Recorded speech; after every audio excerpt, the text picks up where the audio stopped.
কিয়ামতের দিন বনি ইসরাইলের এক আল্লাহর ওলি দাঁড়াবে। বুখারীর বর্ণনা, এই আল্লাহর ওলি রাত্রে বেলা ঘুমাতো না, শুধু তাহাজ্জুদ পড়তো, দিনের বেলাও জিকির করতো, শুধু নামাজ পড়তো। বিচারের পরে আল্লাহ বনি ইসরাইলের আল্লাহর ওলির ডেকে বলবে, ও আল্লাহর ওলি, উদখুলিল জান্নাতা বিরহমাতি, দুনিয়াতে অনেক ইবাদত করেছো, এখন আমার রহমতে জান্নাতে ঢুকে যাও। ও বনি ইসরাইলের আল্লাহর ওলি, go to the paradise with my mercy, আমার দয়ায়, আমার ভালোবাসায় জান্নাতে ঢুকে যাও। বনি ইসরাইলের আল্লাহর ওলি বলে, আপনার দয়ায় জান্নাতে যাবো কেন? বালবি আমালি, আমি আমার আমল দিয়ে জান্নাত চাই। তাহাজ্জুদ তো কম পড়ি নাই, কপালে তো সেজদা দিতে দিতে কালো করে ফেলছি কপাল।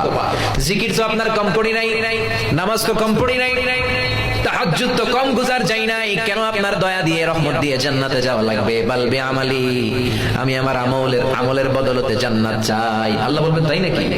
তুমি তোমার আমলের বদৌলতে জান্নাত চাও? বড় ভুল করে ফেললা রে গোলাম, কারণ আমি আল্লাহ হচ্ছি মালিকুল আমলাক, রাজা ধীরাজ, আমি বড় সাহেব, আমার সাথে কোনো হিসাব চলে না। জান্নাতে যাইতে কইছিলাম, চলে যাইতে ওইটাই ভালো ছিল। তুমি আমার সাথে হিসাব করতে চাও, ক্যালকুলেশন করতে চাও, ওকে ডান, লেটস মেক এ ক্যালকুলেশন, চলো একটা হিসাব করি। রব্বুল আলামিন বলবেন, কাছে আসো। আজীবন তুমি যে ইবাদত করেছো, নামাজ পড়েছো, জিকির করেছো, তাহাজ্জুদ পড়েছো, এই 70 বছরের ইবাদত গুলো রে এক পাল্লার মধ্যে রেখে দাও, আর আমি দয়া করে, ভালোবাসা করে দুনিয়ার সৌন্দর্যগুলো দেখার জন্য যে দুটা চোখ দিয়েছি, দুইটা চোখ নয়, একটা মাত্র চোখ আর একটা পাল্লার মধ্যে রেখে দাও। ওজন করার পরে দেখা যাবে মুহূর্তের মধ্যে চোখের পাল্লাটা ভারী হয়ে যাবে। আল্লাহ বলবে, এই তো, this is the result of your calculation. এই যে হিসাব করতে চাইছো, এই দেখো হিসাব কি বলে। হিসাব বলে তুই এখন জাহান্নামে যাবি, go to the hell fire, জাহান্নামে যা।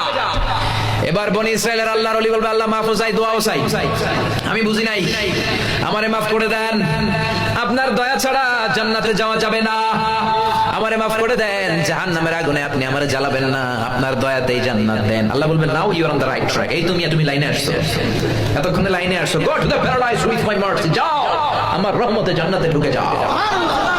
তার মানে কিয়ামতের দিন আল্লাহর দয়া ছাড়া, রহমত ছাড়া কেউ জান্নাতে ঢুকতে পারবে